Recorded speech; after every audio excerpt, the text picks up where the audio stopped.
ಅಣ್ಣ ಹೇಳಿ ಅವರು ಕುಶಾಲನಗರದ ಹತ್ರ ಹೆಬ್ಬಾಲೆ ಅಂತ ಸಾವರ್ಪೇಟೆ ತಾಲೂಕು. ಏನಾಯ್ತು ಹೇಳಿ. ಇವ್ರಿಗೆ ಶ್ರುತಿ ಅಂದ್ಬಿಟ್ಟು ನಮ್ಗೆ ಮಗು ಇತ್ತಿಲ್ಲ. ಮಗು ಇಲ್ಲ ಎಷ್ಟು ವರ್ಷದಿಂದ ಅಣ್ಣ? ಒಂದು 7-8 ವರ್ಷದಿಂದ ಇಲ್ಲ ನಮಗೆ. ಇಲ್ಲಿ ಬಂದು ಹೋದ ಒಂದ್ಸಲ ಬಂದು ಹೋದ್ಮೇಲೆ ಅಬಾರ್ಷನ್ ಆಗ್ಬಿಟ್ಟಿತ್ತು. ಮತ್ತೆ ಇಲ್ಲಿ ಇನ್ನೊಂದ್ಸಲ 2ನೇ ಸಲ ಕರ್ಕೊಂಡ್ಬಂದು ಹೋದ್ಮೇಲೆ ಇವಳು ಇಲ್ಲಿಗೆ. ಎಷ್ಟು ವರ್ಷ ಮಗು ತಂಗಿದ್ದು? ಎಷ್ಟು ವರ್ಷಕ್ಕೆ ಮಗು? 10 ವರ್ಷಕ್ಕ? ಎಷ್ಟು ವರ್ಷ? 8 ವರ್ಷದ ಮಗು. ವಾ ಸೂಪರ್ ಅಮ್ಮ. ದೇವ್ರ ಆಯಸಾರ ಕೊಡ್ಲಿ. ದೇವ್ರ ಯಾವ ತೆಂಗಿನಿಗೆ ಇನ್ನು ದೇವ್ರ ಇನ್ನು ಉತ್ತಮವಾದ ಸ್ಥಾನ ಕೊಡ್ಬೇಕು. ಯಾಕಂದ್ರೆ ಇದು ಬಂದು ಮಕ್ಕಳು ಆಯ್ತು ಅಂತ ಹೇಳಿ 4 ಜನಕ್ಕೆ ಹಿಂಗೆ ತಿಳ್ಕೊಳ್ಳಿ ಅಂತ ಹೇಳೋದು ದೊಡ್ಡ ಮನ್ಸಿದೆಯಲ್ಲ, ಅದಕ್ಕೆ ನಾವು ಇನ್ನೊಂದು ಮನ್ಸಿಲ್ಲ. ಕ್ಲಾಸ್ ಆಯ್ತು ಕೈಯಲ್ಲಿ ಹಿಂಗೆ ಜೋರಾಗೆ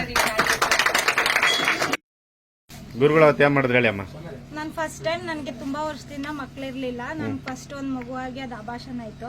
ನಂಗೆ ಅವಾಗ ತುಂಬಾ ಬೇಜಾರಾಗಿ ಮತ್ತೆ ನಮ್ಮ ಮನೆಯವ್ರು ಇಲ್ಲಿಗೆ ಯಾರೋ ಒಬ್ರು ಹೇಳಿದ್ರು ಫ್ರೆಂಡು. ಹಂಗಾಗಿ ನಾವು ಬರ್ಬೇಕು ಅಂತ ಬಂದ್ವಿ. ಬಂದಾದ್ಮೇಲೆ ಗುರುಗಳು ನನ್ ಕರ್ದಿ ನನ್ನ ಹಣೆ ಕುಂಕುಮ ಇಟ್ಟು ಆಶೀರ್ವಾದ ಮಾಡಿ ಕಳ್ಸಿದ್ರು. ನೆಕ್ಸ್ಟ್ ಬರೋ ತಿಂಗಳಲ್ಲಿ ನನಗೆ ಪ್ರೆಗ್ನೆಂಟ್ ಆದೆ. ಈಗ ನನ್ನ ಮಗುಗ್ 4 ತಿಂಗಳು. ನಾನು ಈಗ ಮತ್ತೆ ಎತ್ಕೊಂಡ್ ಬಂದಿದ್ದೆ. ಸರಿ, ಒಳ್ಳೇದಾಗಿ. ಥ್ಯಾಂಕ್ ಯು ಪುಟ್ಟ.